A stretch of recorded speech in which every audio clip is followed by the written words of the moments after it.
Flat on the set. Okay, here we go. Yeah, so we're going to take up these questions. Let me just move the mic over here a bit. Sorry for any background noise there. All right, so we have a fossil with racers who's homozygous, and that one crosses with the fossil who has casters. All right, so if a fossil has racers and it's homozygous, what is its genotype? Who can tell me?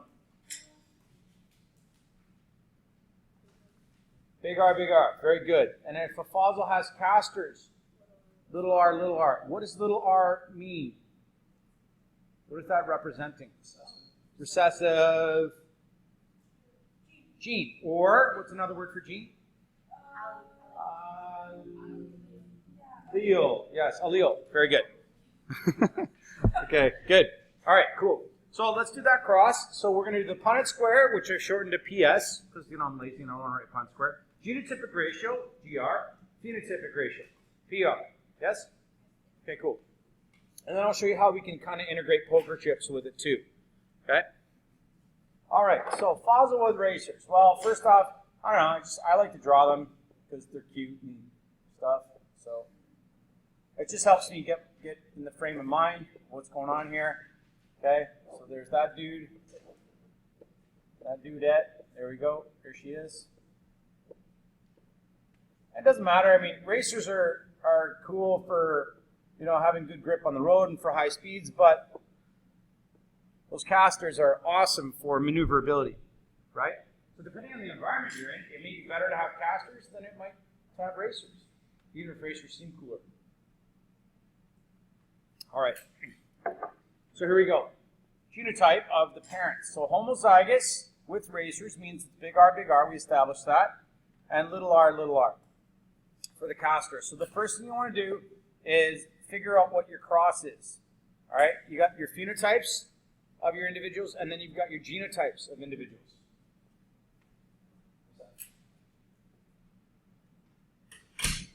That's the first step for any problem. The other thing you want to know is the kind of inheritance. And what we're dealing with right now is just called simple dominance.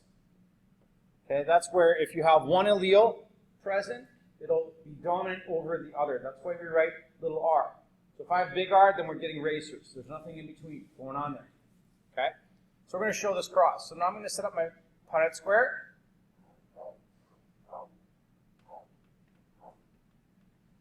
And it doesn't matter which parent gets the side or the top. Okay? It really doesn't. But by convention, if there's a capital letter, we always put it first. Okay? Now, our genotypic ratio, what we're going to do is, well, it's 4 to 4, isn't it?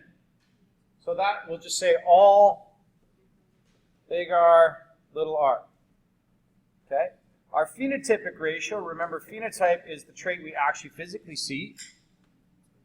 Now, remember that a Punnett square is just a little table of probability.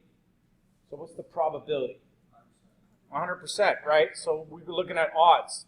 100% chance of having children with racers. That's right. They will always have racers. And we saw this idea in the test cross yesterday. Okay? So that's the solution for that problem.